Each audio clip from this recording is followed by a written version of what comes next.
Bonsoir à tous. Le magazine Santé et Spiritualité, tous les jours de 17h30 à 19h sur Ici Maintenant, 95.2 FM, ici-maintenant.info aussi, pour nous écouter via Internet.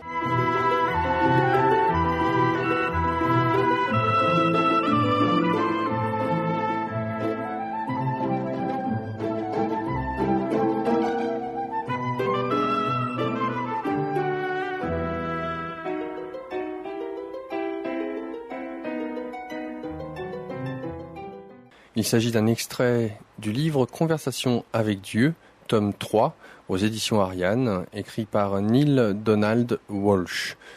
Ce livre, vous pouvez le retrouver au format PDF. Il y a 3 livres, bien entendu, sur le forum de la radio Santé et Spiritualité. Il est téléchargeable gratuitement. Chapitre 2. Question. Quel est le rapport entre le passé et l'avenir ? Réponse. Lorsque tu connais le passé, tu peux mieux connaître tous tes futurs possibles. Tu es venu me rencontrer en me demandant de mieux faire fonctionner ta vie. Il te serait utile de savoir comment tu es arrivé à ton état actuel. Je te parlerai du pouvoir et de la force, et de la différence entre les deux. Et je t'entretiendrai de ce personnage, de Satan, que vous avez inventé, des raisons et de l'origine de son invention, et de la façon dont vous en êtes venu à croire que votre Dieu était masculin et non féminin. Je te parlerai de qui je suis vraiment, plutôt que de la façon dont vous me décrivez dans vos mythologies. Je te parlerai de mon état d'être, d'une telle façon que tu remplaceras avec joie la mythologie par la cosmologie, la véritable cosmologie de l'univers et sa relation avec moi. Je te ferai connaître la vie, comment elle fonctionne et pourquoi elle est ainsi. Ce chapitre concerne tout cela. Lorsque tu connaîtras ces choses, tu pourras déterminer de quelle création de ta race tu veux te débarrasser. Car cette 3e partie de notre conversation, ce 3e livre, se rapporte à la construction d'un nouveau monde, la création d'une autre réalité. Vous avez vécu trop longtemps, mes enfants, dans une prison que vous avez vous-même conçue. Il est temps de vous en libérer. Vous avez emprisonné vos 5 émotions naturelles, les avez réprimées et changées en émotions non naturelles, ce qui a entraîné malheur, mort et destruction dans votre monde. Depuis des siècles, sur cette planète, le modèle de comportement est « ne cède pas à tes émotions ». Si tu ressens de la peine, dépasse-la. Si tu te sens en colère, refoule-la. Si tu ressens de l'envie, aie-en honte. Si tu ressens de la peur, passe par-dessus. Si tu ressens de l'amour, contrôle-le, limite-le, garde-le, fuis-le. Fais tout ton possible pour cesser de l'exprimer, complètement, sur le champ, ici même. Il est temps que tu te libères.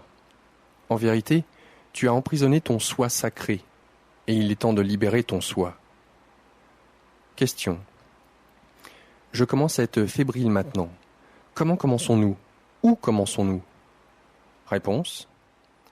Dans notre brève étude sur la façon dont tout cela s'est dessiné ainsi, retournons à l'époque où votre société s'est réorganisée. C'est alors que les hommes sont devenus l'espèce dominante, puis ont trouvé inconcevant d'exposer les émotions, ou même, dans certains cas, d'en avoir. Question. Qu'entends-tu par « lorsque la société s'est réorganisée » ? De quoi parle-t-on ici ? Réponse. À une époque antérieure de votre histoire, vous avez vécu dans une société matriarcale. Puis, à la suite d'un changement, le patriarcat a émergé. Lorsque vous avez effectué ce changement, vous vous êtes éloigné de l'expression de vos émotions. Vous avez traité de faibles ceux qui s'y adonnaient. C'est au cours de cette période que les mâles ont également inventé le diable et le dieu masculin. Question. Les mâles ont inventé le diable ? Réponse. Oui. Satan est essentiellement une invention des hommes. En définitive, toute la société s'y est pliée. Mais le fait de se détourner des émotions et d'inventer un malin faisait partie d'une rébellion masculine contre le matriarcat, cette période durant laquelle les femmes gouvernaient tout à partir de leurs émotions. Elles détenaient l'ensemble des postes gouvernementaux, toutes les positions ayant trait au pouvoir religieux, tous les lieux d'influence dans le commerce, la science, l'enseignement supérieur et la guérison. Question. Quel pouvoir les hommes avaient-ils ? Réponse. Aucun. Les hommes devaient justifier leur existence car ils avaient très peu d'importance au-delà de leur capacité de fertiliser ces œufs femelles et de déplacer des objets lourds. Ils étaient tels des fourmis et des abeilles ouvrières. Ils se chargeaient du lourd travail physique et faisaient en sorte que l'on produisait et que l'on protégeait les enfants. Les hommes mirent des siècles à trouver et à se tailler une place importante dans le tissu de leur société. Des siècles s'écoulèrent avant même que l'on autorise les mâles à participer aux affaires de leur clan, à avoir une voix ou un vote dans les décisions communautaires. Les femmes ne les trouvaient pas suffisamment intelligents pour comprendre ces questions. Question. Dis donc, il est difficile d'imaginer une société quelconque interdisant à toute une classe de gens de voter en se basant tout simplement sur son sexe. Réponse. J'aime ton sens de l'humour à ce propos. Je l'aime vraiment. Puis-je continuer? Question. Je t'en prie. Réponse. D'autres siècles ont passé avant qu'ils puissent vraiment détenir les positions de leadership pour lesquelles ils eurent finalement la chance de voter. D'autres postes d'influence et de pouvoir au sein de leur culture leur étaient encore refusés. Question. Tout de même, accordons-leur une chose, lorsque les mâles ont enfin obtenu des positions d'autorité au sein de la société, lorsqu'au moins ils se sont élevés au-dessus de leur position antérieure de faiseurs de bébés et de quasi-esclaves physiques, ils ne se sont jamais vengés des femmes, mais leur ont toujours accordé le respect, le pouvoir et l'influence que tous les humains méritent, sans égard à leur sexe. Réponse. Voilà cet humour qui revient. Question. Oh pardon, suis-je sur la bonne planète? Réponse. Revenons à notre récit. Mais avant de passer à la création du diable, parlons un peu du pouvoir. Car c'est, bien sûr, la source et le fondement de l'invention de Satan. Question. À présent, tu vas souligner le fait que tous les hommes ont tout le pouvoir dans la société actuelle, non? Permets-moi de te devancer et de te dire pourquoi, selon moi, cela s'est produit. Tu as dit qu'au cours de la période matriarcale, les hommes ressemblaient beaucoup à des abeilles ouvrières au service de la reine. Tu as dit aussi qu'ils se chargeaient du difficile travail physique et qu'ils faisaient en sorte que l'on produise et que l'on protège les enfants. Et j'ai eu envie d'ajouter, alors qu'est-ce qui a changé? Ce qu'ils font maintenant? Et je parie que bien des hommes diraient probablement que pas grand-chose n'a vraiment changé, sauf qu'ils ont exigé un prix pour le maintien de leur rôle ingrat. Ils ont vraiment plus de pouvoir. Réponse. En fait, la plus grande part du pouvoir. Question. D'accord, la plus grande part du pouvoir. Mais l'ironie que je constate ici est la suivante. L'homme, tout comme la femme, croit s'occuper des tâches ingrates alors que l'autre a tout le plaisir. Les hommes en veulent aux femmes qui tentent de reprendre une part de leur pouvoir, car ils croient être fichus s'ils font tout ce qu'ils font pour la culture sans avoir au moins le pouvoir qu'il faut pour le faire. Quant aux femmes, elles en veulent aux hommes d'avoir gardé tout le pouvoir et se disent elles-mêmes fichues si elles continuent à faire ce qu'elles font pour la culture en restant privées de pouvoir. Réponse. Ton analyse est correcte.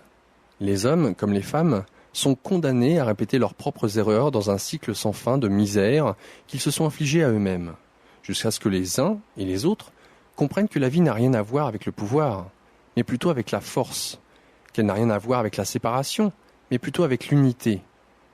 Car c'est dans l'unité qu'existe la force intérieure, et dans la séparation qu'elle se dissipe et laisse à chacun un sentiment de faiblesse et d'impuissance, et par conséquent d'être aux prises avec une lutte de pouvoir. Je te dis ceci. Guérissez la faille qui vous sépare. Mettez fin à cette illusion de la séparation et vous reviendrez à la source de votre force intérieure. C'est là que vous trouverez le pouvoir véritable. Le pouvoir de faire quoi que ce soit. Le pouvoir d'être quoi que ce soit. Le pouvoir d'avoir quoi que ce soit. Car le pouvoir de créer provient de la force intérieure qui jaillit de l'unité. Cela s'applique également à ta relation avec ton Dieu et avec ton prochain. Cesse de te considérer comme séparé, et tout le pouvoir véritable, qui origine de la force intérieure de l'unité, sera à toi, en tant que société mondiale et en tant que partie de cet ensemble. Ainsi, tu pourras l'utiliser à ta volonté. Mais rappelle-toi ceci. Le pouvoir provient de la force intérieure. La force intérieure ne provient pas du pouvoir brut. Cela, la majeure partie de l'humanité le comprend à rebours. Sans force intérieure, le pouvoir est une illusion. Sans unité, la force intérieure est un mensonge. Un mensonge qui n'a pas servi la race, mais qui s'est néanmoins incrusté dans votre conscience raciale. Car vous croyez que la force intérieure naît de l'individualité et de l'état de séparation. Et ce n'est tout simplement pas le cas. La cause de votre dysfonction et de votre souffrance provient du fait que vous êtes séparés de Dieu et les uns des autres. Mais la séparation continue de passer pour la force. Et votre politique, votre économie et même vos religions ont perpétué ce mensonge.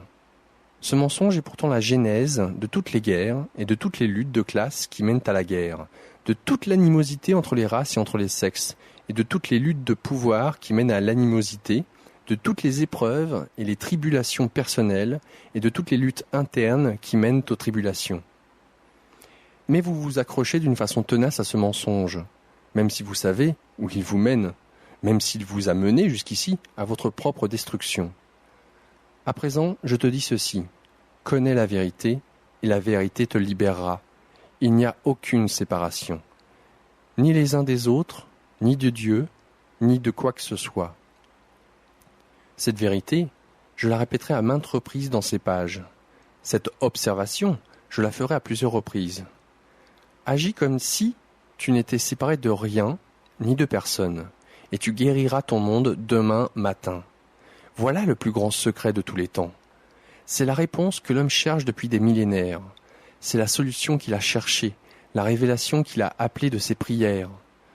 Agissez comme si vous n'étiez séparés de rien et vous guérirez le monde. Comprenez qu'il s'agit de pouvoir avec et non de pouvoir sur. Question. Merci. J'ai compris. Alors pour récapituler, les femmes exerçaient d'abord le pouvoir sur les mâles et maintenant c'est le contraire. Et les mâles ont inventé le diable afin d'arracher ce pouvoir des chefs de la tribu ou du clan.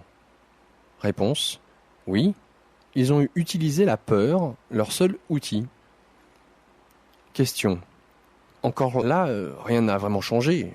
Les hommes perpétuent encore cela. Parfois, avant même de faire appel à la raison, ils utilisent la peur. Surtout les hommes grands et forts, ou le pays grand ou fort. Parfois, ce comportement semble vraiment incrusté chez eux. Cela semble génétique. La raison du plus fort est toujours la meilleure. Le plus fort détient tout le pouvoir. Réponse. Oui, c'est ainsi depuis l'abolition du matriarcat. Question. Comment est-ce arrivé? Réponse. C'est ce que raconte cette courte histoire. Question. Alors poursuis s'il te plaît. Réponse. Ce que les hommes ont eu à faire pour prendre le contrôle durant la période matriarcale, ce n'était pas de convaincre les femmes de leur accorder plus de pouvoir sur leur vie, mais de convaincre d'autres hommes.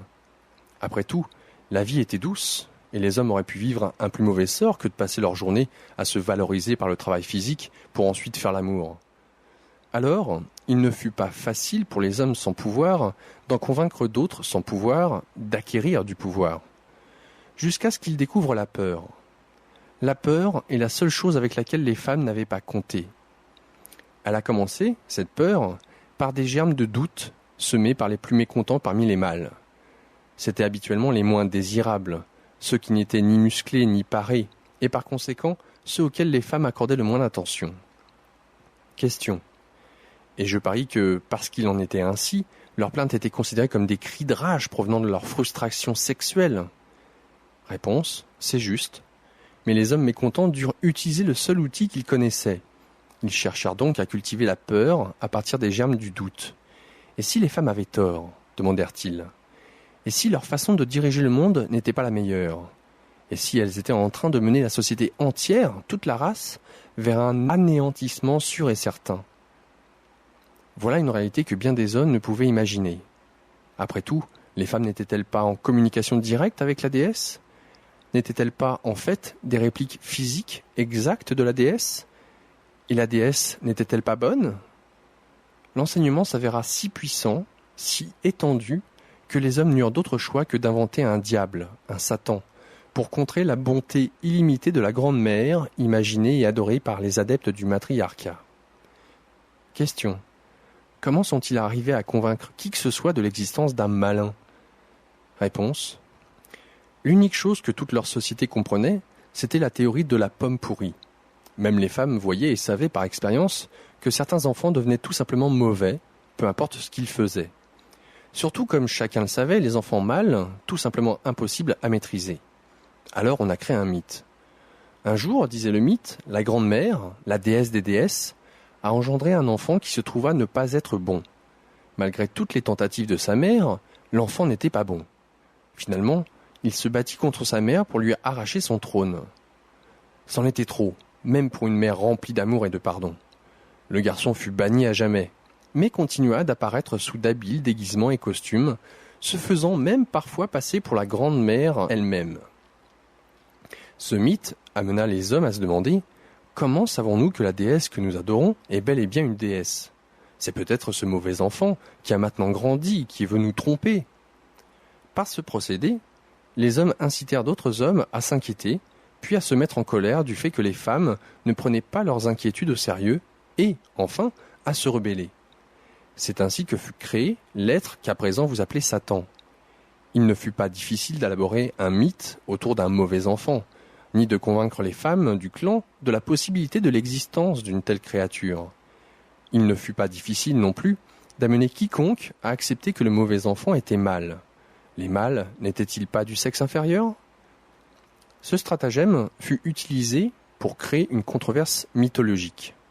Si le mauvais enfant était mâle, si le malin était masculin, qui pourrait le vaincre ? Sûrement pas une déesse féminine, car dire habilement les hommes, en matière de sagesse et d'intuition, de clarté et de compassion, de planification et de réflexion, personne ne doutait de la supériorité féminine. Mais en matière de force brute, n'avait-on pas besoin d'un mâle ? Auparavant, selon la mythologie de la déesse, les mâles n'étaient que des consorts, des compagnons des femmes qui jouaient un rôle de serviteurs et comblaient le robuste appétit de célébration charnelle de leur magnifique déesse.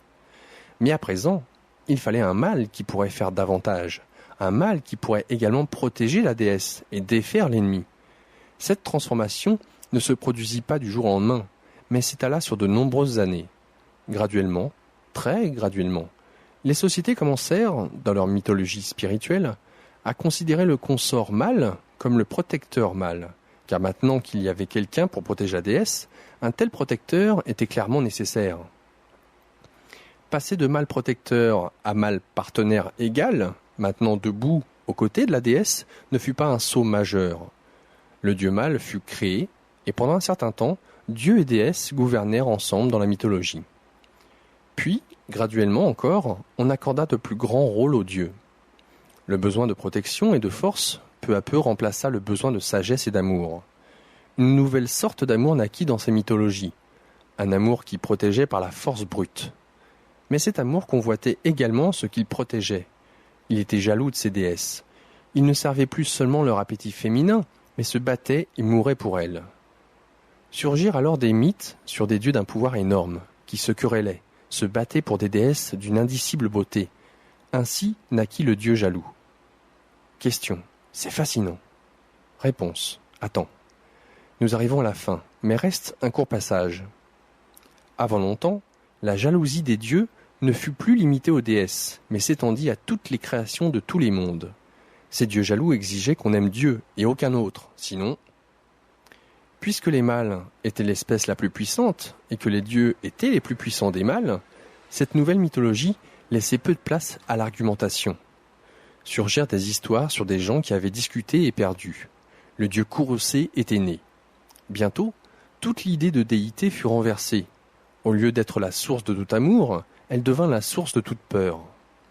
Un modèle d'amour largement féminin, l'amour infiniment tolérant d'une mère pour son enfant, et même l'amour d'une femme pour son homme pas très brillant, mais après tout utile, fut remplacé par l'amour jaloux et courroucé d'un Dieu exigeant et intolérant qui ne consentit à aucune interférence, ne permit aucune insouciance, n'ignora aucune offense. Le sourire amusé de la déesse, éprouvant l'amour sans limite et se soumettant doucement aux lois de la nature, fut remplacé par la contenance pas très amusée du Dieu proclamant son pouvoir sur les lois de la nature et limitant à jamais l'amour. Voilà le Dieu que vous adorez aujourd'hui, et c'est ainsi que vous en êtes arrivé là. Question. Étonnant, intéressant et étonnant. Mais pourquoi me dis-tu tout cela ? Réponse. Il t'importe de savoir que vous avez tout inventé. L'idée selon laquelle le pouvoir c'est le droit, ou le pouvoir c'est la force, est née de tes mythes théologiques masculins de la création. Le dieu de la colère et de la jalousie était imaginaire. Mais comme vous l'avez imaginé pendant si longtemps, il est devenu réel. Encore aujourd'hui, Certains d'entre vous le considèrent comme réel, mais il n'a rien à voir avec l'ultime réalité, ni avec ce qui se passe ici. Question. Et qu'est-ce que c'est ? Réponse. En fait, votre âme désire l'expérience d'elle-même la plus élevée qu'elle puisse imaginer. Elle est venue ici dans ce but, se réaliser, c'est-à-dire se rendre réelle par son expérience. Puis, elle a découvert les plaisirs de la chair, pas seulement le sexe, mais toutes les sortes de plaisirs. Et, en goûtant ces plaisirs, elle a graduellement oublié ceux de l'esprit. Ce sont également des plaisirs plus grands que le corps ne pourrait jamais vous en donner. Mais l'âme a oublié cela. Question. D'accord, à présent, nous nous éloignons de toute cette histoire et nous revenons à une chose que tu as soulevée auparavant dans ce dialogue. Pourrais-tu y revenir ? Réponse. Eh bien, nous n'allons pas vraiment nous éloigner de cette histoire. Nous sommes en train de tout rassembler. Tu vois, c'est vraiment très simple. Le but de ton âme, sa raison d'intégrer le corps, est d'être et d'exprimer qui tu es vraiment. L'âme aspire à cela. Elle désire ardemment se connaître et connaître sa propre expérience. Cette aspiration à connaître est la vie cherchant à être. C'est Dieu choisissant de s'exprimer. Le Dieu de vos récits n'est pas le Dieu véritable. Voilà l'essentiel. Votre âme est l'outil par l'intermédiaire duquel je m'exprime et fais l'expérience de moi-même. Question. Cela ne limite-t-il pas un peu ton expérience ? Réponse. Oui, à moins que non. Ça dépend de toi. Tu en viens à être mon expression et mon expérience à quelque niveau que tu choisisses. Certains ont retenu des formes d'expression magnifiques. Aucun n'a dépassé Jésus, le Christ, bien que certains l'aient égalé. Question. Le Christ n'est pas l'exemple le plus élevé ? Il n'est pas Dieu fait homme ? Réponse. Le Christ est l'exemple le plus élevé, mais il n'est pas le seul exemple à avoir atteint cet état le plus élevé. Le Christ est Dieu fait homme. Il n'est tout simplement pas le seul homme fait de Dieu. Tout homme est Dieu fait homme. Tu es moi, s'exprimant sous ta forme actuelle. Mais ne t'inquiète pas de me limiter, ne t'inquiète pas des limites que cela me donne, car je ne suis pas limité et ne l'ai jamais été. Crois-tu être la seule forme que j'ai choisie ? Croyez-vous être les seules créatures que j'ai imbues de mon essence ? Je te le dis, je suis dans chaque fleur, chaque arc-en-ciel, chaque étoile des cieux et dans chaque chose qui se trouve dans et sur chaque planète tournant autour de chaque étoile. Je suis le murmure du vent, la chaleur de votre soleil, l'incroyable individualité et l'extraordinaire perfection de chaque flocon de neige. Je suis la majesté du vol des aigles qui montent en flèche et l'innocence du cerf dans le champ, le courage des lions, la sagesse des anciens. Et je ne suis pas limité au seul mode d'expression que l'on voit sur votre planète. Tu ne sais pas qui je suis, tu crois seulement que tu le sais. Mais ne pense pas que qui je suis se limite à toi, ou que ma divine essence, ce très Saint-Esprit, t'a été donné à toi seul. Ce serait là une pensée arrogante et mal informée. Mon état d'être est en chaque chose. Chaque chose. La totalité est mon expression. L'intégralité est ma nature. Il n'y a rien que je ne sois, et une chose que je ne suis pas ne peut exister. Mon but, en vous créant, mes créatures bénies, consistait à pouvoir avoir une expérience de moi-même en tant que créateur de ma propre expérience. Question. Certaines personnes ne comprennent pas. Aide-nous à saisir le sens de ces paroles. Réponse. L'aspect de Dieu que seule une créature très particulière pouvait créer était l'aspect de moi-même en tant que créateur. Je ne suis ni le Dieu de vos mythologies, ni la déesse. Je suis le créateur, celui qui crée. Mais je choisis de me connaître dans ma propre expérience. Tout comme je connais la perfection de mon dessin par l'intermédiaire d'un flocon de neige, mon incroyable beauté par celui d'une rose, ainsi, aussi, je connais mon pouvoir créateur par ton intermédiaire. À toi, j'ai donné la capacité de créer consciemment ton expérience, qui est la capacité que j'ai. Par ton entremise, je peux connaître chaque aspect de moi. La perfection du flocon de neige, l'incroyable beauté de la rose, le courage des lions, la majesté des aigles, tout réside en toi. En toi, j'ai placé toutes ces choses et une de plus. la conscience de cela. Ainsi êtes-vous devenu conscient du soi. Ainsi avez-vous reçu le plus grand cadeau, car vous avez été conscient d'être vous-même, ce qui est exactement ce que je suis. Je suis moi-même, conscient de moi-même, étant moi-même. C'est ce que signifie l'énoncé « je suis ce que je suis ». Tu es cette part de moi qui est la conscience en pleine expérience. Et ce dont tu fais l'expérience, et ce dont je fais l'expérience par ton intermédiaire, c'est moi en train de me créer. Je suis dans l'acte continuel de me créer. Question. Cela veut-il dire que Dieu n'est pas une constante, que tu ne sais pas ce que tu seras à l'instant suivant? Réponse. Comment puis-je le savoir? Tu ne l'as pas encore décidé. Question. Attends, il faut que je comprenne. C'est moi qui décide tout cela? Réponse. Oui, tu es moi choisissant d'être moi. Tu es moi choisissant d'être ce que je suis et choisissant ce que je serai. Vous tous, collectivement, êtes en train de créer cela. Vous le faites individuellement à mesure que vous décidez qui vous êtes et en faites l'expérience, collectivement, en tant que collectif de co-création. Je suis l'expérience collective de vous tous. Question. Et tu ne sais vraiment pas qui tu seras à l'instant suivant? Réponse. Je plaisantais, bien sûr que je sais. Comme je connais déjà toutes vos décisions, je sais qui je suis, qui j'ai toujours été et qui je serai toujours. Question. Comment peux-tu savoir ce que je vais choisir d'être, de faire et d'avoir à l'instant suivant et ce que toute la race humaine choisira? Réponse. C'est simple, tu as déjà choisi. Tout ce que tu seras jamais, feras ou auras, tu l'as déjà fait. Tu es en train de le faire maintenant. Vois-tu, le temps n'existe pas. Question. Ça aussi on en a déjà parlé. Réponse. Il vaut la peine d'y revenir ici. Question. Oui. Explique-moi encore comment ça marche. Réponse.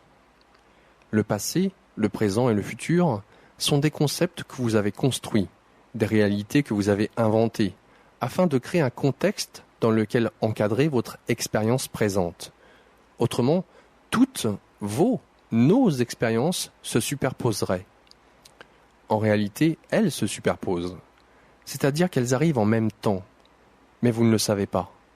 Vous vous êtes placé dans un cadre perceptuel qui obstrue la réalité totale. J'ai expliqué cela en détail dans le tome 2. Il serait bon que tu relises ce contenu afin de replacer dans son contexte ce qui est dit ici. Ce que j'avance, c'est que tout arrive en même temps, tout. Alors oui, je sais vraiment ce que je vais faire, ce que je suis et ce que j'étais. Je sais toujours cela, et de toutes les manières.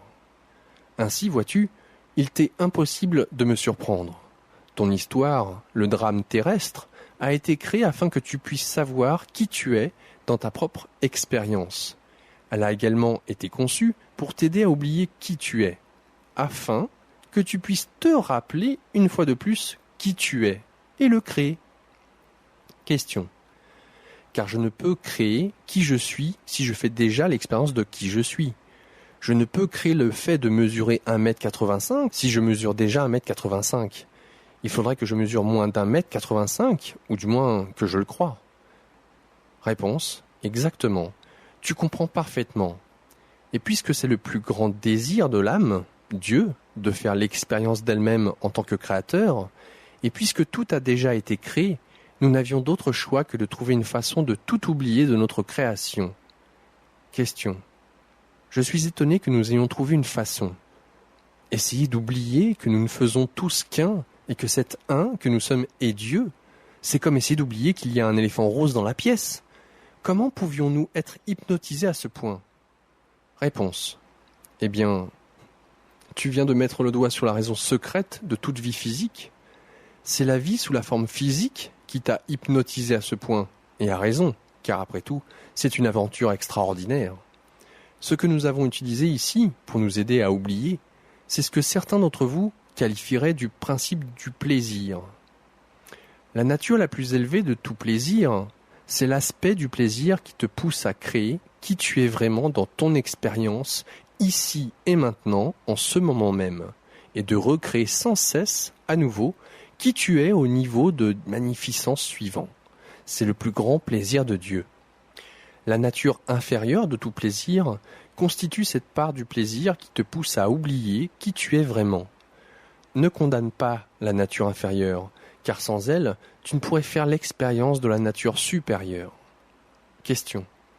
Un peu comme si les plaisirs charnels nous poussaient au départ à oublier qui nous sommes, puis devenaient la voie même qui nous amène à nous rappeler.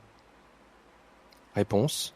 Tu y es, tu l'as dit, et pour utiliser le plaisir physique en tant que voie afin de te rappeler qui tu es, il faut élever, par l'intermédiaire du corps, l'énergie de base de toute vie. C'est l'énergie que vous appelez parfois énergie sexuelle, et elle s'élève le long de la colonne intérieure de votre être, jusqu'à ce qu'elle atteigne la zone que vous appelez le troisième œil. C'est la zone qui se trouve juste derrière le front, entre les deux yeux, légèrement au-dessus. À mesure que vous élevez l'énergie, vous la poussez à circuler dans votre corps, tel un orgasme interne.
Question.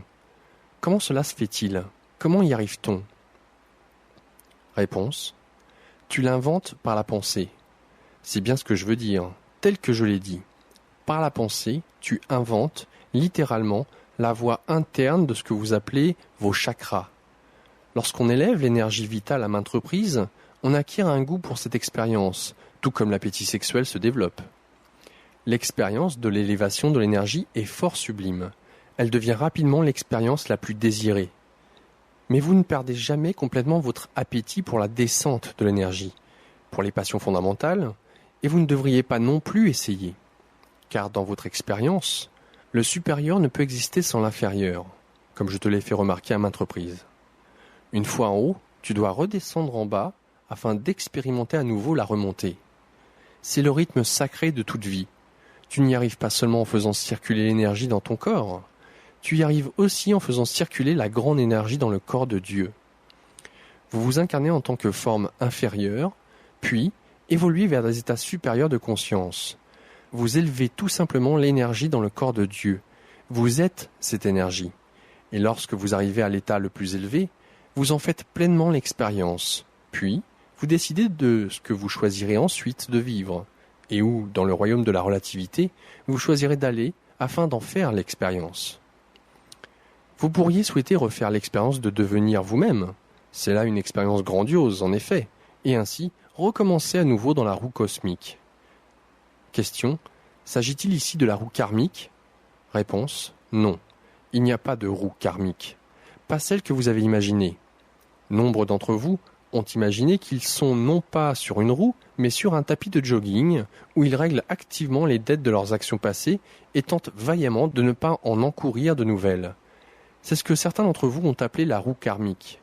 Elle n'est pas tellement différente de certaines de vos théologies occidentales, car dans les deux paradigmes, on vous considère comme un pécheur indigne, cherchant à gagner la pureté afin de passer au niveau spirituel suivant. L'expérience que j'ai décrite ici, par contre, je l'appelle la roue cosmique, car elle ne comporte ni indignité, ni remboursement de dettes, ni punition, ni purification. La roue cosmique décrit tout simplement la réalité ultime, ou ce qu'on pourrait appeler la cosmologie de l'univers. C'est le cycle de la vie, ou ce que j'appelle parfois le processus.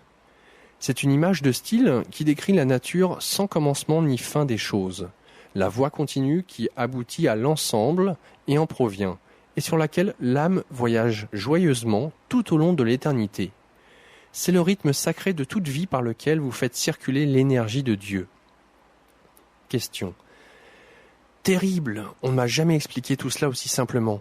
Je ne crois pas avoir jamais compris cela aussi clairement. Réponse.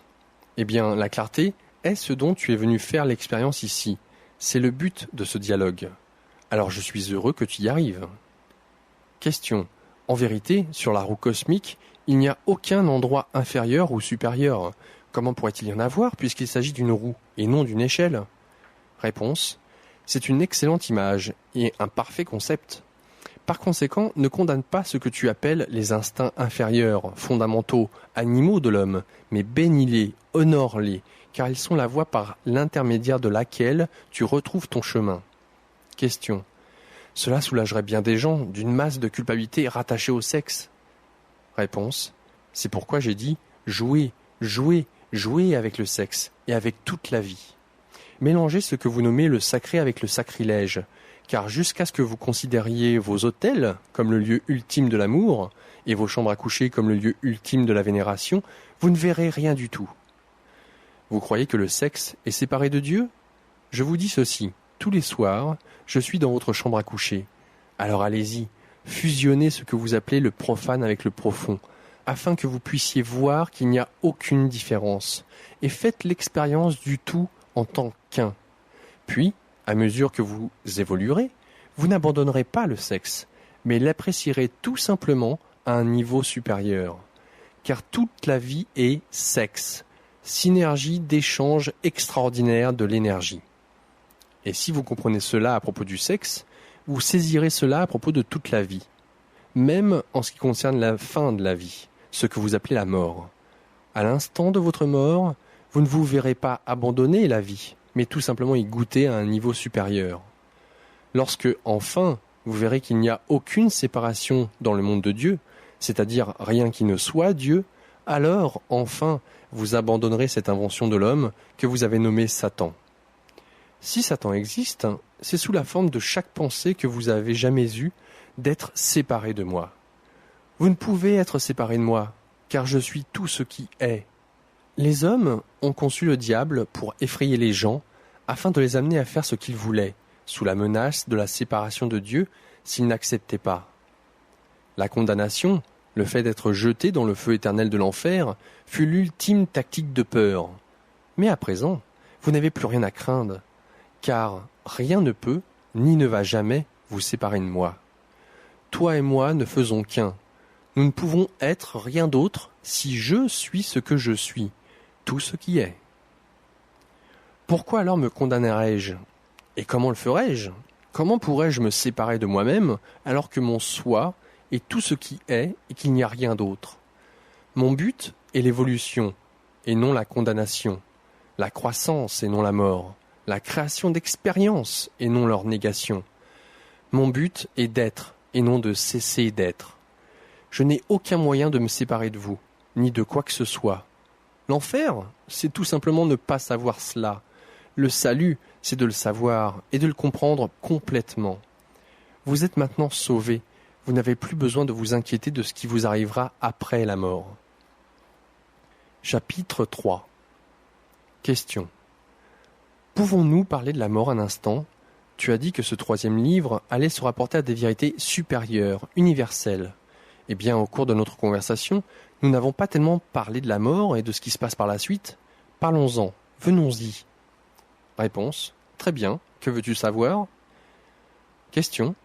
Que se passe-t-il quand on meurt? Réponse. Que choisis-tu de faire arriver? Question.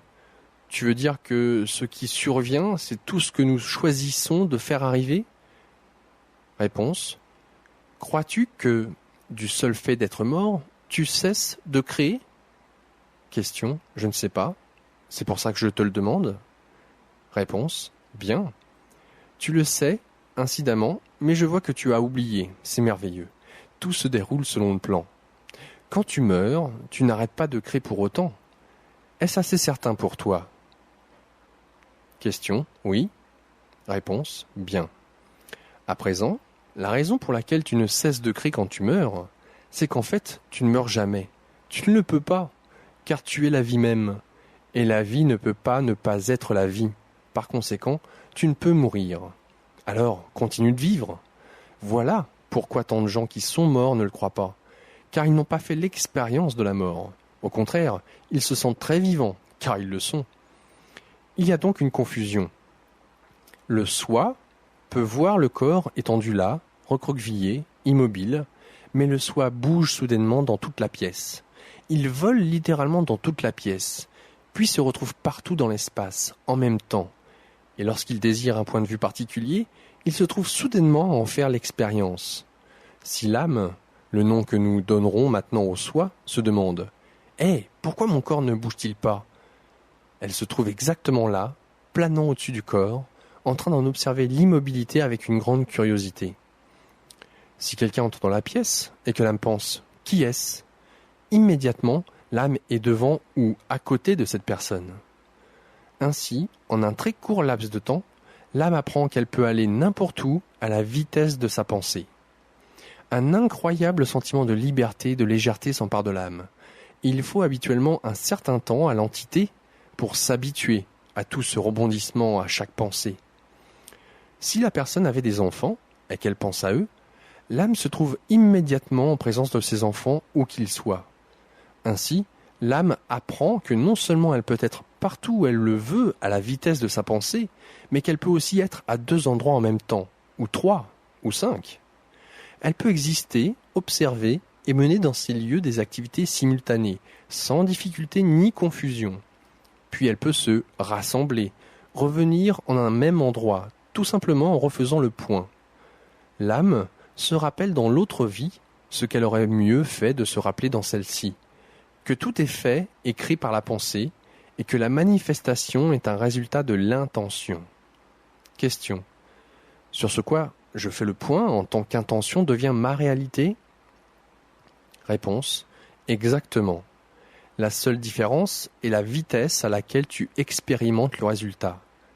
Dans la vie physique, il peut y avoir un délai entre la pensée et l'expérience. Dans le royaume de l'âme, il n'y a aucun délai. Les résultats sont instantanés. Par conséquent, les âmes qui viennent de partir apprennent à surveiller très attentivement leurs pensées, car elles font l'expérience de tout ce à quoi elles pensent. J'utilise ici le terme « apprendre » d'une façon très large, plus comme une figure de style que comme une description réelle. L'expression « se rappeler » serait plus précise. Si les âmes matérialisées apprenaient à maîtriser leurs pensées aussi rapidement et aussi efficacement que les âmes spiritualisées, toute leur vie changerait. Dans la création de la réalité individuelle, tout est dans la maîtrise de la pensée, ce que certains appelleraient la prière. Question. La prière? Réponse. La maîtrise de la pensée est la forme la plus élevée de la prière. Par conséquent, ne pense qu'à de bonnes choses, qu'à des choses justes. Ne t'arrête pas à la négativité et à l'obscurité. Et, même dans les moments où les événements se présentent plutôt mal, surtout dans ces moments-là, ne vois que la perfection, n'exprime que la gratitude et n'imagine que la manifestation de la perfection que tu choisis ensuite. Dans cette voie se trouve la tranquillité. Dans ce processus réside la paix. Dans cette conscience existe la joie. Question. Voilà une information extraordinaire. Merci de la transmettre par mon intermédiaire. Réponse. Merci de la laisser passer. À certains moments, tu es plutôt dégagé qu'à d'autres. Tu es plus ouvert. T'as une passoire rincée qui devient plus ouverte, qui laisse voir plus. Question. Voilà une bonne image pour exprimer ce concept. Réponse. Je fais de mon mieux. Alors, pour récapituler, disons ceci. Les âmes, rapidement libérées du corps, se souviennent de surveiller et de maîtriser très soigneusement leurs pensées, car tout ce à quoi elles pensent, elles le créent et en font l'expérience. Je le redis, il en va de même pour les âmes qui résident encore dans un corps, sauf qu'en général, les résultats ne sont pas aussi immédiats, et c'est le délai entre la pensée et la création qui peut s'étaler sur des jours, des semaines, des mois ou même des années, qui crée l'illusion que les choses t'arrivent et non que c'est toi qui les fais survenir. C'est une illusion qui te pousse à oublier que tu es en cause dans ce cheminement. Comme je l'ai décrit plusieurs fois, cet oubli est intégré au système. Il fait partie du processus, car tu ne peux créer qui tu es à moins d'oublier qui tu es. Ainsi, l'illusion qui provoque l'oubli est en fait délibérément créée. Lorsque tu quitteras ton corps, ce sera donc pour toi une grande surprise que de voir le lien instantané et évident entre tes pensées et tes créations.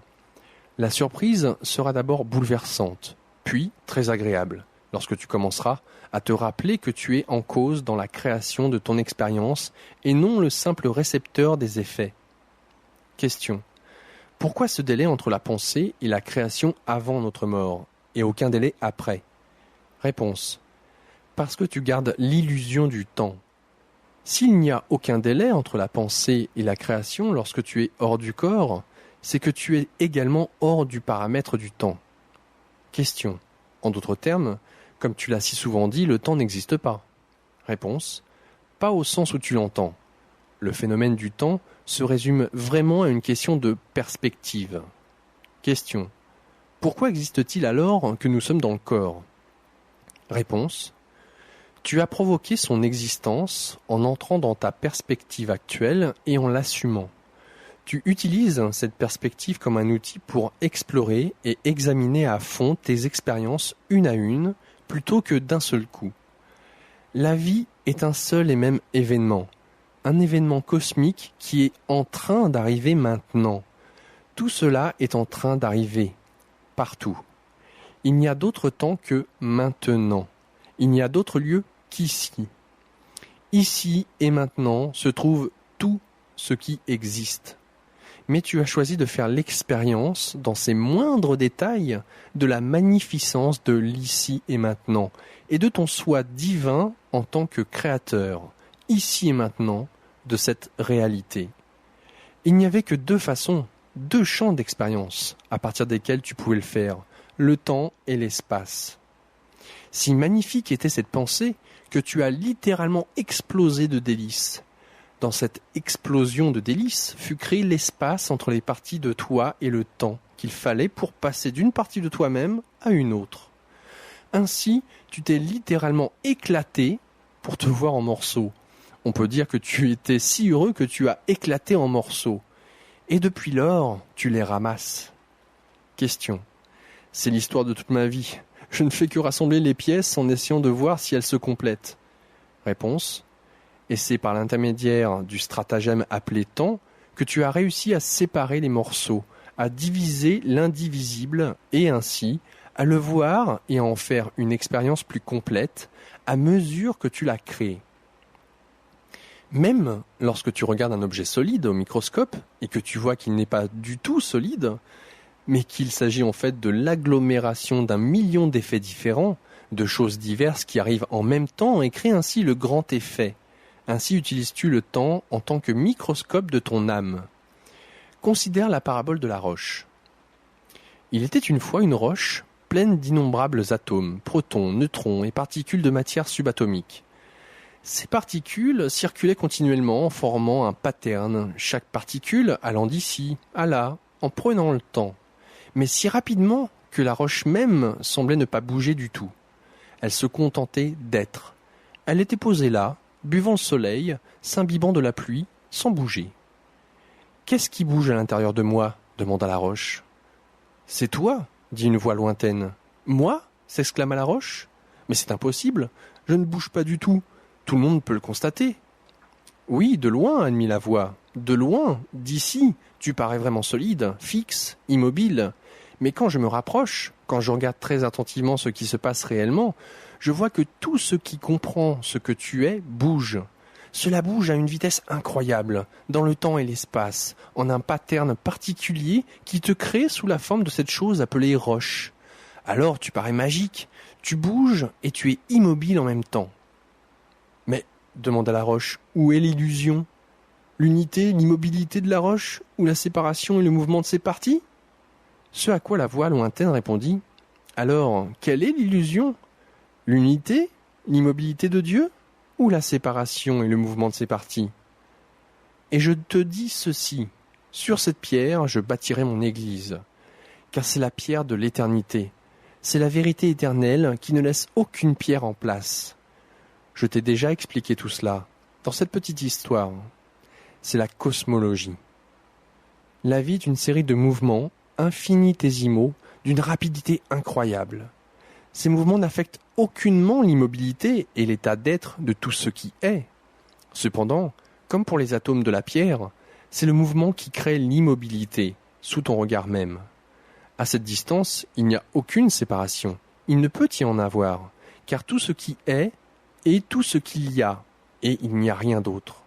Je suis celui qui bouge sans bouger.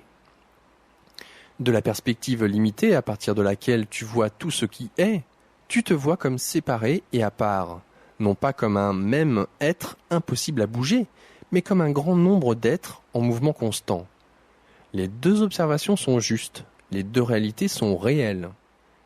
Question. Et quand je meurs, je ne meurs pas du tout ? Je ne fais que me glisser dans la conscience du macrocosme où il n'y a ni temps ni espace, ici et là, avant et après ? Réponse. Précisément, tu saisis. Question. Voyons si je peux te le répéter, voyons si je peux le décrire. Réponse. Vas-y. Question. D'une macro-perspective, aucune séparation n'existe, et de loin, là-bas, toutes les particules de tout ressemblent tout simplement au tout. En regardant la pierre à nos pieds, on voit la pierre, ici même et tout de suite, entière, complète et parfaite. Mais même dans la fraction d'instant où l'on entretient cette pierre dans notre conscience, bien des choses se passent à l'intérieur de cette pierre. Ces particules bougent à une vitesse incroyable. Et que font ces particules ? Elles font de cette pierre ce qu'elle est. Lorsqu'on observe cette pierre, on ne voit pas ce processus. Même si on est conscient du point de vue conceptuel, pour nous, tout cela arrive maintenant. La pierre n'est pas en train de devenir une pierre, c'est une pierre, ici et maintenant. Mais si l'on était la conscience de l'une des particules submoléculaires à l'intérieur de cette pierre, on ferait l'expérience de bouger à une vitesse folle, d'abord ici, puis là. Et si une voix à l'extérieur de la pierre nous disait « tout cela se passe en même temps », on la croira celle d'un menteur ou d'un charlatan. Mais dans la perspective d'une distance par rapport à la pierre, l'idée que n'importe quelle partie de la pierre soit séparée d'une autre, et en plus se déplace à une vitesse folle, apparaîtrait comme un mensonge. À cette distance, on pourrait voir ce qu'on ne pourrait pas remarquer de près, que tout ne fait qu'un et que ce mouvement n'a rien déplacé. Réponse. Tu as bien compris. Tu en as une idée. Selon tes propos, et tu as raison, toute la vie est une question de perspective. Si tu continues à voir cette vérité, tu commenceras à comprendre la macro-réalité de Dieu, et tu auras déverrouillé un secret de tout l'univers. Tout cela est la même chose. Question. L'univers est une molécule du corps de Dieu ?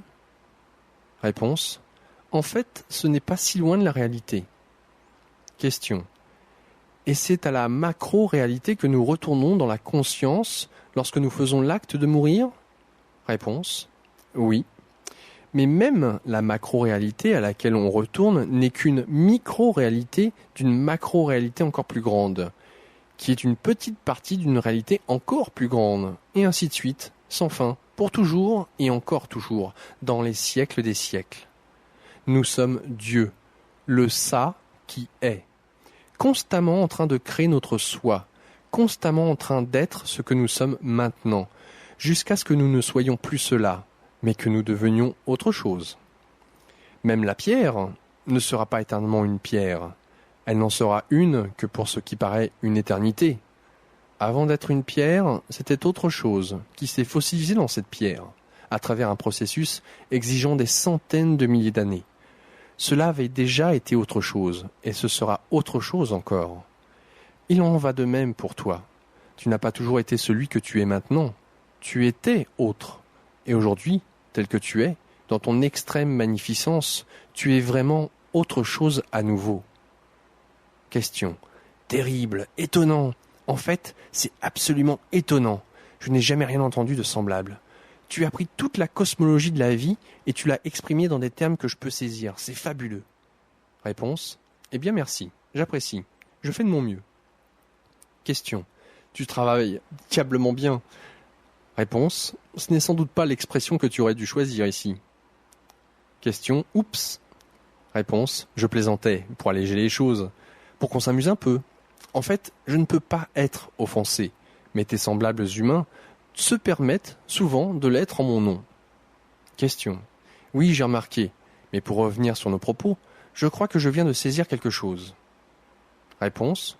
Qu'est-ce que c'est? Question. Toute l'explication s'est déroulée à partir d'une seule question. Comment se fait-il que le temps existe alors que nous sommes dans le corps et non quand l'âme est libérée? Et tu sembles affirmer que le temps est en fait une perspective, qu'il n'existe pas ni ne cesse d'exister, mais que lorsque l'âme change de perspective, nous faisons l'expérience de l'ultime réalité de façon différente. Réponse. C'est exactement ce que je dis. Tu as bien saisi. Question.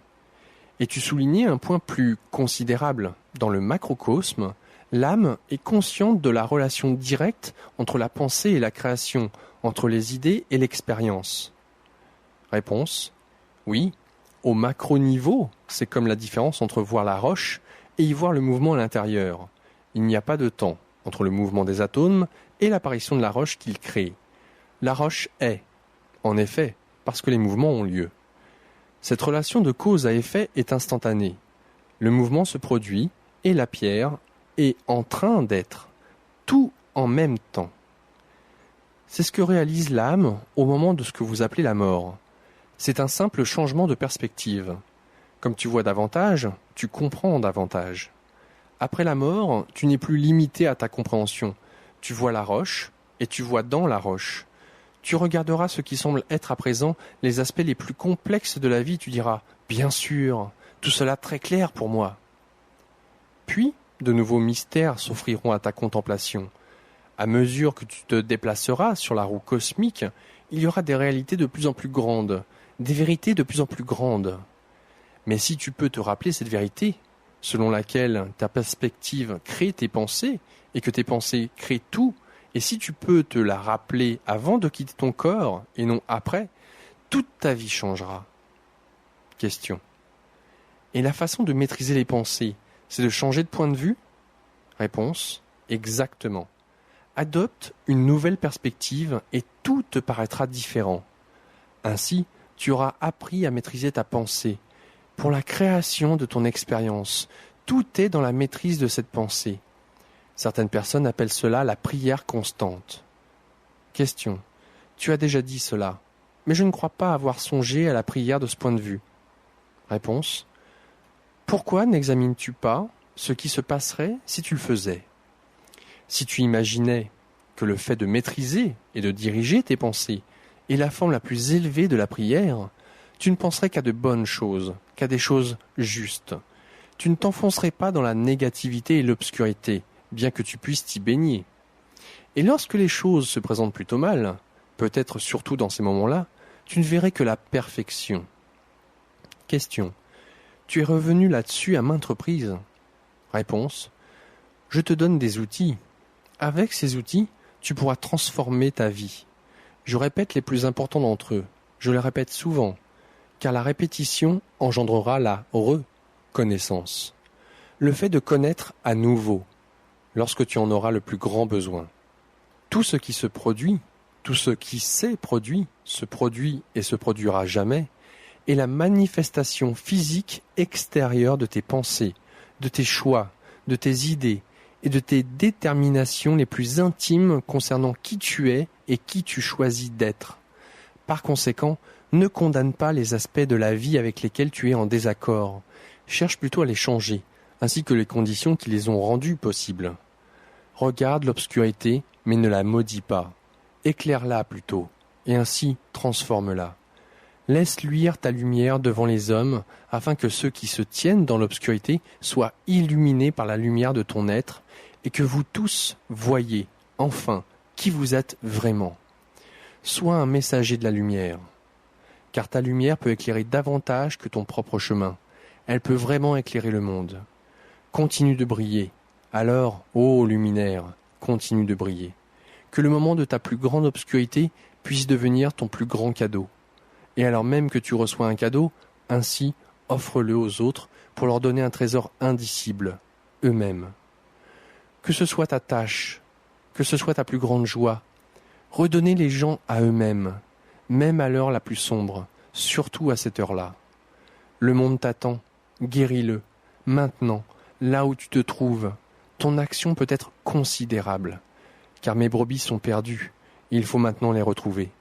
Soyez donc de bons bergers et ramenez-les-moi.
Chapitre 4.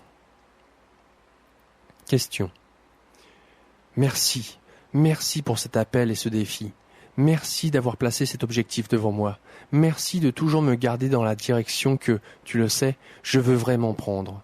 C'est pour cela que je viens vers toi. C'est pourquoi j'aime et bénis ce dialogue. Car c'est en conversant avec toi que je trouve le divin en moi et que je commence à le voir chez les autres. Réponse. Mon très cher, les cieux se réjouissent lorsque tu exprimes cela. C'est la raison même pour laquelle je suis venu vers toi et viendrai vers quiconque m'appellera. Tout comme je suis venu vers ceux qui lisent maintenant ces lignes. Car cette conversation n'a jamais été destinée à toi seul. Elle s'adressait à des millions de gens dans le monde. Et elle a été placée entre les mains de chacun, au moment exact où il le fallait, parfois de la façon la plus miraculeuse. Elle les a amenés vers la sagesse qu'eux-mêmes ont invoquée, parfaitement adaptée à cet instant de leur vie. Voilà le miracle de ce qui se manifeste ici. Le fait que chacun de vous arrive à ce résultat. Comme si quelqu'un d'autre vous avait offert ce livre, vous avez mené vers cette conversation, vous avez ouvert à ce dialogue. Et pourtant, c'est vous qui vous êtes amené ici. Alors, explorons maintenant les autres questions que tu gardes encore dans ton cœur. Question. Pouvons-nous, s'il te plaît, reparler de la vie après la mort ? Comme tu es en train d'expliquer ce qui survient à l'âme après la mort, je veux en savoir autant que possible là-dessus. Réponse. Soit. Nous en parlerons jusqu'à ce que ton désir ait été satisfait. J'ai déjà dit que ce qui arrivait, c'était ce que tu voulais voir arriver. J'étais sérieux. Tu crées ta propre réalité, non seulement lorsque tu es dans ton corps, mais aussi lorsque tu en es détaché. Au début, tu ne le réalises peut-être pas, et par conséquent, tu ne crées peut-être pas consciemment ta réalité. Ton expérience sera alors créée par l'une ou l'autre de ces énergies. Tes pensées non maîtrisées ou la conscience collective. Si tes pensées non maîtrisées sont plus fortes que la conscience collective, elles deviendront ton expérience de la réalité. Par contre, si la conscience collective est acceptée, absorbée et intériorisée, c'est elle qui deviendra ton expérience de la réalité. C'est exactement de la même façon que tu crées ce que tu nommes réalité dans la vie présente. À tout moment dans la vie, tu te trouves devant 3 choix. 1. Tu peux laisser tes pensées non maîtrisées créer l'instant. 2. Tu peux laisser ta conscience créative créer l'instant. 3. Tu peux laisser la conscience collective créer l'instant. Voici l'ironie de la chose. Dans ta vie présente, tu trouves difficile de créer consciemment à partir de ta conscience individuelle et tu tiens souvent pour acquis que tes notions personnelles sont fausses, étant donné tout ce que tu vois autour de toi. Par conséquent, tu abdiques devant la conscience collective, que cela te serve ou non. Par contre, dès tes premiers instants, dans ce que tu appelles l'au-delà, tu trouveras peut-être difficile d'abdiquer devant la conscience collective, étant donné tout ce que tu verras autour de toi, et qui te semblera peut-être incroyable. Tu seras donc tenté de t'accrocher à tes propres vues, qu'elles te servent ou non. Je te rappelle ceci. Lorsque tu t'entoures d'une conscience inférieure, tu tires le plus grand avantage du fait de garder tes propres vues. Quand tu t'entoures d'une conscience supérieure, tu tires le plus grand avantage de l'abdication. Par conséquent, il est peut-être sage de chercher des êtres d'une conscience supérieure. Je ne peux trop insister sur l'importance de la compagnie que tu choisis. Dans ce que tu appelles l'au-delà, tu n'as pas à t'inquiéter à ce propos, car tu seras instantanément et automatiquement entouré d'êtres à la conscience élevée, et de cette conscience élevée elle-même. Cependant, tu ne sauras peut-être pas que tu es enveloppé aussi affectueusement. Tu ne comprendras peut-être pas immédiatement. Par conséquent, il te semblera peut-être que les choses t'arrivent, que tu es à la merci des hasards qui fonctionneront à cet instant. En vérité, tu feras alors l'expérience de la conscience dans laquelle tu meurs. Certains d'entre vous ont des attentes sans même le savoir.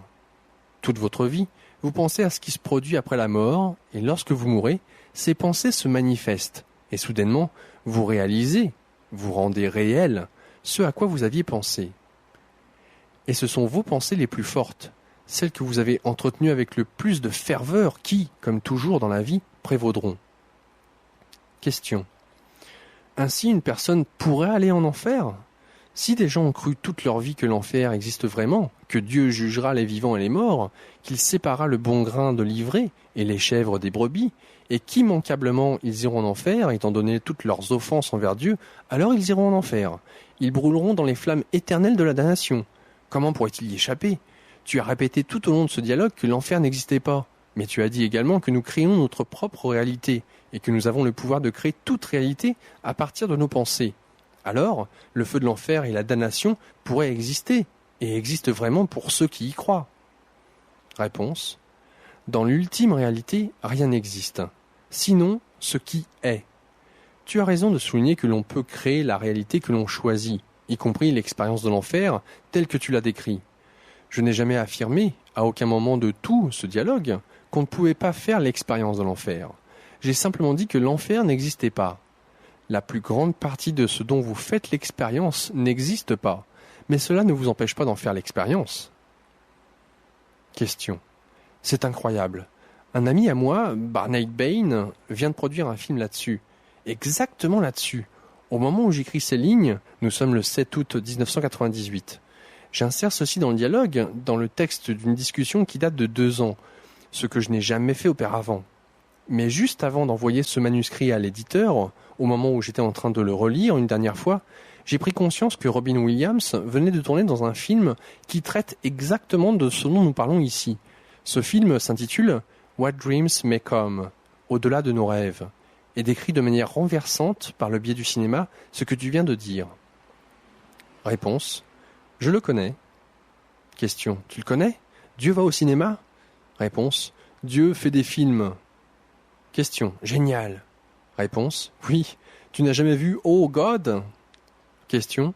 Oui, bien sûr, mais... Réponse. Et quoi? Tu crois que Dieu se contente d'écrire des livres? Question. Alors, le film avec Robin Williams est-il à prendre au pied de la lettre? Je veux dire, cela se passe-t-il de la sorte? Réponse. Non. Aucun film, aucun livre, ni aucune autre explication humaine du divin n'est à prendre au pied de la lettre. Question. Pas même la Bible. La Bible n'est pas à prendre au pied de la lettre. Réponse. Non. Tu le sais, je crois. Question. Eh bien, et ce livre-ci? Ce livre-ci est sûrement à prendre au pied de la lettre. Réponse. Non. Je n'aime pas te le dire, mais tu transmets ceci à travers ton filtre personnel. Bon, d'accord, ton filtre est plus mince, plus fin. Tu es devenu un très bon filtre, mais tu es tout de même un filtre. Question. Je sais, je voulais seulement que cela soit dit une fois de plus. Ici, car certaines personnes prennent les livres comme celui-ci et les films comme Au-delà de nos rêves au pied de la lettre, et j'aimerais qu'ils cessent de le faire. Réponse. Les scénaristes et les producteurs de ce film ont transmis une très grande vérité à travers un filtre imparfait. L'argument qu'ils ont cherché à défendre est le suivant. Après la mort, tu feras exactement l'expérience de ce à quoi tu t'attends, de ce dont tu choisis de faire l'expérience. Ils ont défendu cet argument d'une façon très efficace. Bon, revenons à notre discussion. Question. Oui, j'aimerais savoir précisément ce que je voulais savoir en regardant ce film. S'il n'y a pas d'enfer, mais que je fais l'expérience de l'enfer, quelle est la différence, mon Dieu? Réponse. Il n'y en a aucune, aussi longtemps que tu demeures dans la réalité que tu as créée. Mais tu ne créeras pas une telle réalité pour toujours. Certains d'entre vous n'en feront pas l'expérience plus longtemps que ce qu'ils appelleraient une nanoseconde. Par conséquent, vous ne ferez pas l'expérience, pas même en imagination, d'un endroit de tristesse ou de souffrance. Question. Qu'est-ce qui m'empêcherait de créer un tel endroit pour l'éternité, si j'ai cru toute ma vie qu'il existe et que l'un de mes gestes me l'a fait mériter? Réponse.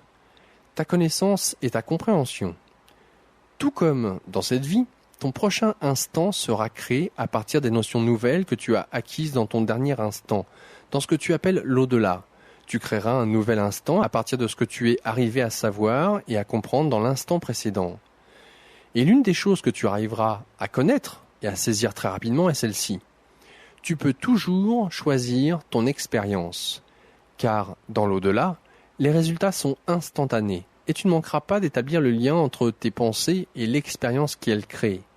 Tu comprendras que tu crées ta propre réalité. Question. Cela expliquerait pourquoi certains ont une expérience heureuse et d'autres une expérience effrayante, pourquoi certains ont une expérience profonde tandis que d'autres n'en ont quasiment aucune, et pourquoi il existe tant de récits divers sur ce qui se passe dans les instants qui suivent la mort. Certains reviennent d'expériences du seuil de la mort remplis de paix et d'amour, et n'ont plus jamais peur de la mort, tandis que d'autres en reviennent très effrayés, convaincus d'avoir rencontré des forces obscures et maléfiques. Réponse. L'âme réagit à et recrée la suggestion la plus forte de l'esprit et la reproduit dans son expérience. Certaines âmes demeurent quelque temps dans cette expérience en la rendant très réelle, tout comme elles demeuraient dans leur expérience lorsqu'elles étaient dans le corps, même si elles étaient tout aussi irréelles et fugitives. D'autres âmes s'ajustent rapidement, prennent l'expérience pour ce qu'elle est, commencent à produire de nouvelles pensées et passent immédiatement à d'autres expériences. Question. Tu veux dire que dans l'au-delà, les choses ne se passent pas d'une façon particulière et qu'il n'existe pas de vérités éternelles à l'extérieur de notre esprit? Après notre mort, continuons-nous de créer des mythes, des légendes et des expériences factices jusque dans la réalité suivante? Quand sommes-nous libérés de ces attaches? Quand en arrivons-nous à connaître la vérité? Réponse. Quand vous choisissez de le faire. C'était ce que voulait dire le film avec Robin Williams. C'est l'argument avancé ici. Si votre seul désir est de connaître l'éternelle vérité de tout ce qui est, de comprendre les grands mystères, de faire l'expérience de la réalité la plus grande, vous y arriverez. Oui, il y existe une unique grande vérité. Il existe une réalité finale. Mais vous recevrez toujours ce que vous choisissez sans égard à cette réalité, précisément parce qu'en réalité, vous êtes une créature divine, créant divinement votre réalité au moment même où vous en faites l'expérience. Mais si vous choisissez de cesser de créer votre propre réalité individuelle et commencer à comprendre et à faire l'expérience d'une réalité plus vaste, unifiée, vous aurez une occasion immédiate de le faire. Ceux qui meurent dans l'état de ce choix, de ce désir, de cette volonté et de cette connaissance passent immédiatement à l'expérience de l'unité. Les autres n'en font l'expérience que s'ils le désirent, comme ils le veulent et quand ils le veulent. Il en va précisément de même lorsque l'âme est avec le corps. Tout est question de désir, de choix, de création, et en définitive, de création de l'incréable, c'est-à-dire que vous faites ainsi l'expérience de ce qui a déjà été créé. C'est le créateur créé. Celui qui bouge sans bouger, c'est l'alpha et l'oméga, l'avant et l'après, l'aspect maintenant, alors, toujours de tout que vous appelez Dieu. Je ne t'abandonnerai pas, mais je ne m'imposerai pas à toi. Je ne l'ai jamais fait et ne le ferai jamais. Tu me reviendras chaque fois que tu le voudras. À présent, tandis que tu es avec ton corps, ou après que tu l'auras quitté. Chaque fois qu'il te plaira, tu pourras retourner à l'un et faire l'expérience de la perte de ton être individuel. Tu pourras également recréer l'expérience de ton soi individuel. Tu peux faire l'expérience, comme il te plaira, de n'importe quel aspect de tout ce qui est, dans une proportion infime ou grandiose. Tu peux faire l'expérience du microcosme ou du macrocosme. Question. Je peux faire l'expérience de la particule ou de la pierre. Réponse. Oui. Bien. Tu comprends. Quand tu résides dans le corps humain, tu fais l'expérience d'une portion inférieure au tout, c'est-à-dire d'une portion du microcosme, bien que ce n'en soit aucunement la plus petite. Lorsque tu résideras hors du corps, dans ce que certains appelleraient le monde des esprits, tu auras élargi ta perspective par saut quantique. Tu auras l'impression soudaine de tout connaître, et il t'appartiendra clairement que tout ce qui est encore plus grand que la réalité dont tu feras alors l'expérience. Cela te remplira immédiatement d'étonnement et d'anticipation, d'émerveillement et d'excitation, de joie et d'hilarité, car alors tu sauras et comprendras ce que je sais et comprends, que le jeu ne finit jamais. Question. Arriverai-je un jour à un espace de sagesse véritable ? Réponse. Durant la période qui suivra ta mort, tu pourras choisir de recevoir une réponse à chaque question que tu t'es jamais posée, et de t'ouvrir à de nouvelles questions dont tu n'as jamais rêvé l'existence. Tu pourras choisir de faire l'expérience de l'unité avec tout ce qui est, et tu auras une chance de décider de ce que tu veux être, faire et avoir ensuite. Choisis-tu de retourner à ton corps le plus récent ? Choisis-tu de refaire l'expérience de la vie sous une forme humaine ou sous une autre ? Choisis-tu de rester où tu es, dans le monde des esprits, au niveau dont tu feras alors l'expérience ? Choisis-tu de continuer, d'aller plus loin dans ta connaissance et ton expérience ? Choisis-tu de perdre ton identité complètement et de faire partie de l'un ? Que choisis-tu ? Que choisis-tu ? Que choisis-tu ? Toujours, voilà la question que je te poserai. Toujours, voilà l'interrogation de l'univers. Car l'univers ne sait rien d'autre que de t'accorder ton souhait le plus cher, ton désir le plus grand. En effet, il fait cela à chaque instant, chaque jour. La différence entre toi et moi, c'est que tu n'en as pas conscience. Moi, je le suis. Question. Dis-moi, ma famille, les êtres qui me sont chers, me rencontreront-ils après ma mort et m'aideront-ils à comprendre ce qui se passe, comme certaines gens disent qu'ils le feront ? Retrouverai-je ceux qui sont partis avant moi ? Serons-nous capables de passer l'éternité ensemble ? Réponse. Que choisis-tu ? Choisis-tu que ces choses arrivent ? Alors elles arriveront. Question. D'accord, je suis confus. Es-tu en train de dire que nous profitons tous du libre arbitre et que ce libre arbitre s'étend même au-delà de notre mort ? Réponse. Oui, c'est bien ce que je dis. Question. Si telle est la vérité, Le libre arbitre des gens qui me sont chers devrait coïncider avec le mien. Ces individus devraient avoir la même pensée et un désir identique au mien au même moment, sinon ils ne seraient pas là à l'instant de ma mort. Et si je voulais passer le reste de l'éternité avec eux, mais que certains d'entre eux voulaient passer à autre chose, peut-être que l'un d'entre eux voudrait monter toujours plus haut dans cette expérience de réunification avec l'un, comme tu l'exprimes. Que se passerait-il alors ? Réponse. Aucune contradiction n'existe dans l'univers. Il y a des choses qui ressemblent à des contradictions, mais en fait, il n'y en a aucune. S'il se produisait une situation semblable à celle que tu décris, d'ailleurs c'est une très bonne question, vous seriez tous capables de recevoir ce que vous auriez choisi. Question. Tous ? Réponse. Tous. Question. Puis-je te demander comment ? Réponse. Tu peux. Question. D'accord. Comment ? Réponse. Quelle idée te fais-tu de Dieu ? Crois-tu que je n'existe qu'en un seul endroit ? Question. Non. Je crois que tu existes partout en même temps. Je crois que Dieu est omniprésent. Réponse. Eh bien, tu as raison là-dessus. Il n'est aucun endroit où je ne sois pas. Comprends-tu cela ? Question. Je crois bien. Réponse. Bien.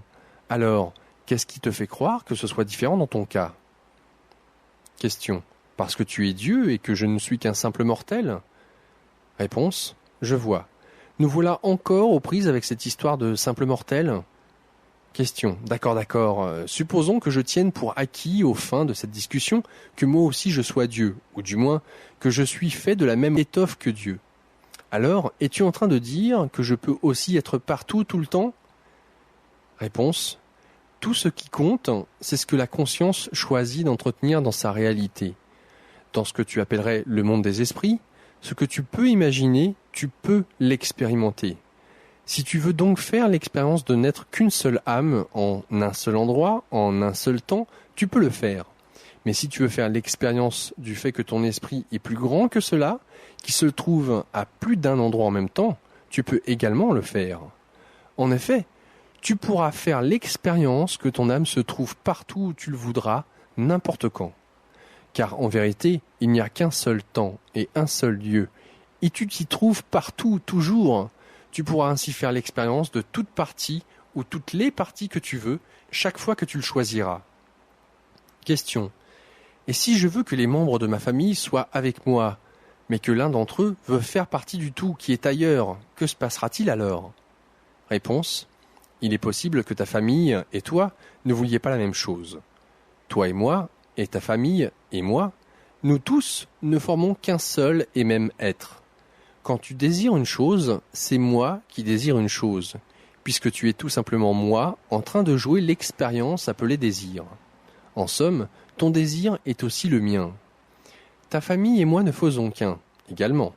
Par conséquent, leur désir est aussi le mien, et il s'ensuit que tes désirs sont aussi ceux de ta famille. Sur Terre, il est également vrai que vous désirez tous les mêmes choses. Vous désirez la paix, la prospérité, la joie et l'accomplissement. Vous désirez la satisfaction et l'expression de soi dans votre travail, l'amour dans votre vie, la santé dans votre corps. Vous désirez tous les mêmes choses. Crois-tu que ce soit une coïncidence ? Non, c'est ainsi que fonctionne la vie.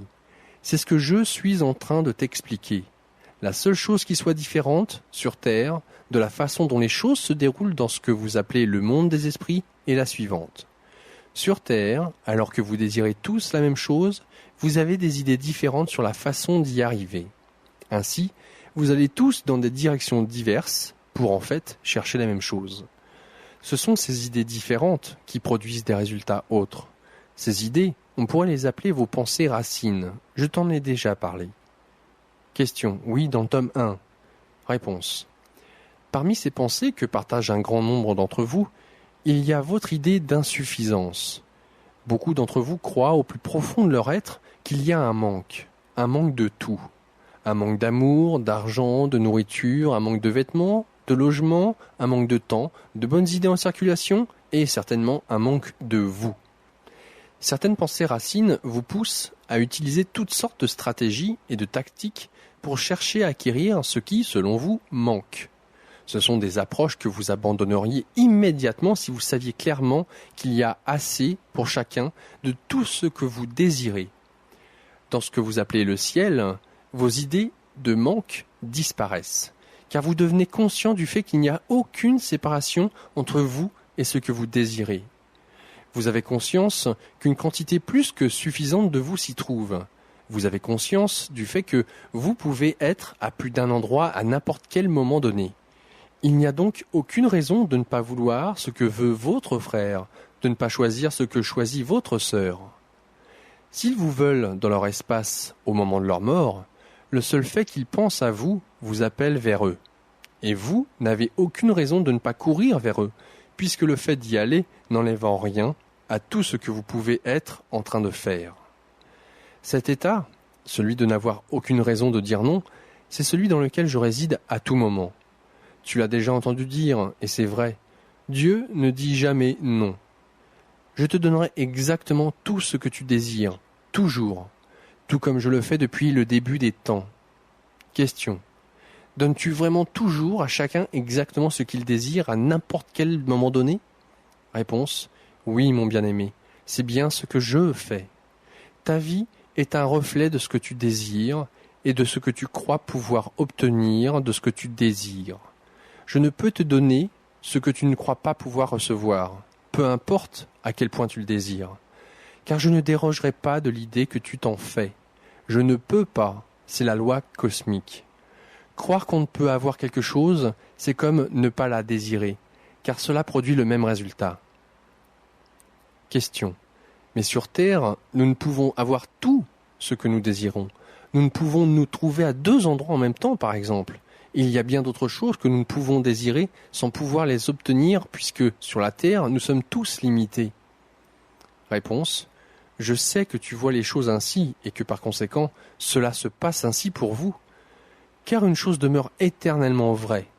Vous recevez toujours l'expérience que vous croyez devoir recevoir. Ainsi, si vous dites que vous ne pouvez vous trouver à 2 endroits en même temps, vous ne pourrez y être. Mais si vous affirmez que vous pouvez être partout où vous le voulez, à la vitesse de votre pensée, et que vous pouvez même vous manifester sous la forme physique, à plus d'un endroit à n'importe quel moment donné, alors vous pourrez le faire. Question. Là, je ne te suis plus. Je veux bien croire que cette information provient directement de Dieu, mais quand tu tiens des propos semblables, ça m'énerve, parce que je ne peux pas y adhérer. Je ne pense pas que ce que tu viens de dire soit vrai. Rien dans l'expérience humaine ne l'a démontré. Réponse. Au contraire. Des saints et des sages de toutes les religions ont déclaré avoir fait ces choses. Faut-il avoir un degré de foi très élevé, un degré de foi extraordinaire, le degré de foi atteint par un seul être en 1 millier d'années ? Oui. Cela veut-il dire que c'est impossible ? Non. C'était un extrait de Conversation avec Dieu aux éditions Ariane, tome 3, de Neale Donald Walsch, que vous pouvez télécharger sur le forum de la radio, ici maintenant.info, à la rubrique Santé Spiritualité.